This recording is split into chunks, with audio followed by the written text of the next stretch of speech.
बोहल्यावर चढण्यापूर्वी नवरदेवाने बजावला मतदानाचा हक्क। खामगाव तालुक्यातील नायदेवी येथील केंद्रावर केले मतदान। देशभरात आज लोकसभा निवडणुकीच्या दुसऱ्या टप्प्यातील मतदान होत असून राज्यातील 8 जागांसह बुलढाण्यातही सकाळी 7 वाजल्यापासून मतदानाला सुरुवात झाली आहे।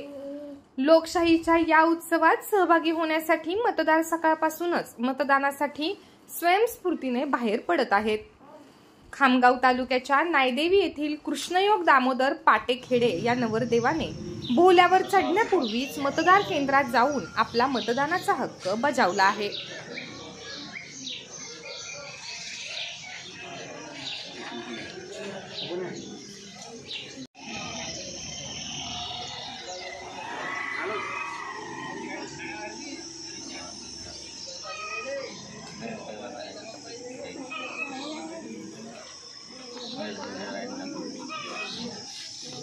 रावण